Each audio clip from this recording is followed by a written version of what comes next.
성경 말씀 출애굽기 27장 21절 말씀입니다.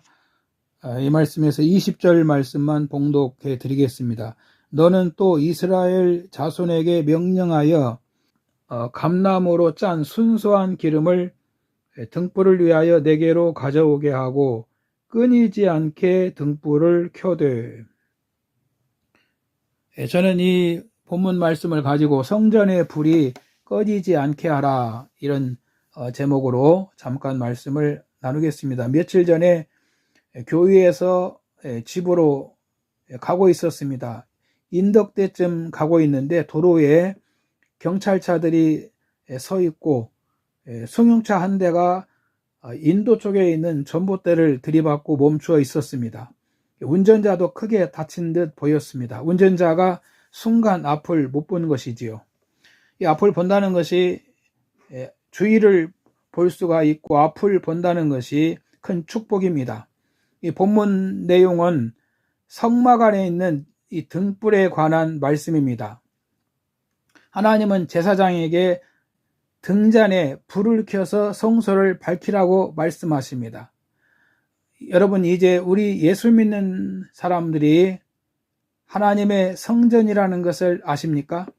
고린도전서 3장 16절에 보면은 우리 성도님들이 하나님의 성령을 모시고 사는 하나님의 성전이라고 말씀하고 있습니다. 우리는 거룩한 성전으로 살아야 됩니다. 그리고 우리 마음에 성전을 밝히는 등불이 있어야 한다는 것입니다. 이 불이 꺼지지 않게 해야 됩니다. 그러면 우리에게 어떤 불이 있어야 됩니까?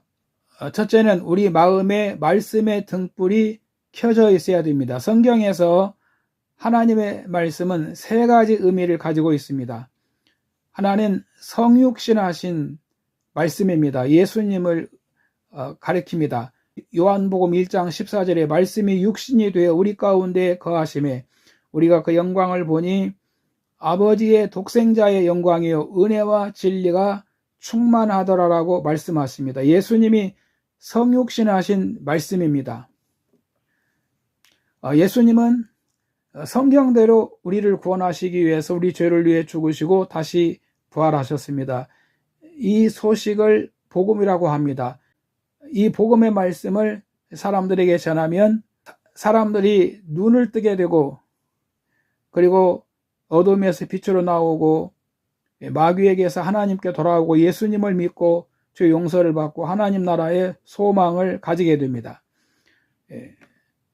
이 성육신하신 말씀이 있습니다. 그 다음에는 기록된 말씀, 성경이 하나님의 말씀입니다. 시편 119편 105절에 주의 말씀은 내 발의 등이요 내 길에 빛이니이다라고 말씀하십니다. 시 19편 11절에 또 주의 종이 이것으로 경고를 받고 이것을 지킴으로 상이 크니이다.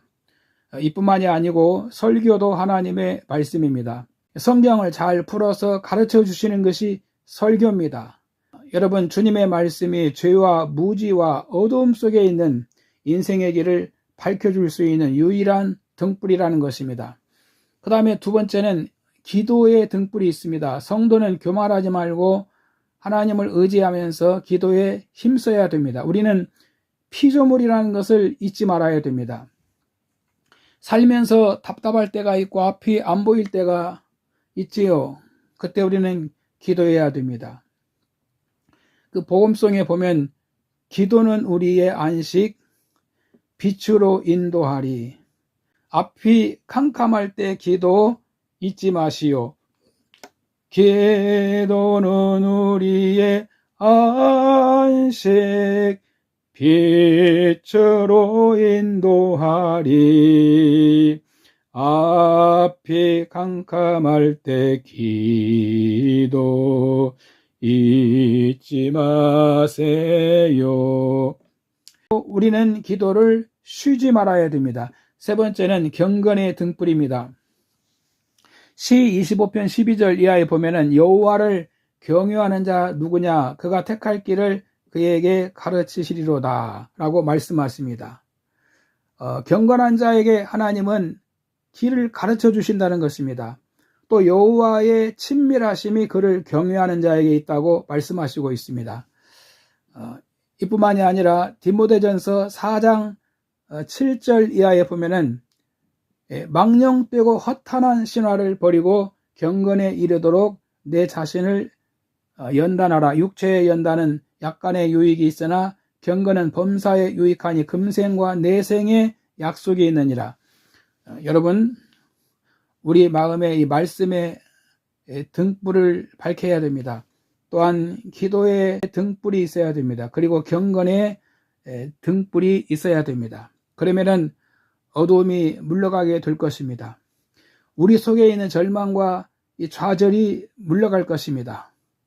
오늘 말씀을 통해서 내 삶의 구석구석에 하나님이 우리에게 주신 은혜의 등불이 켜지기를 주님의 이름으로 바랍니다. 할렐루야.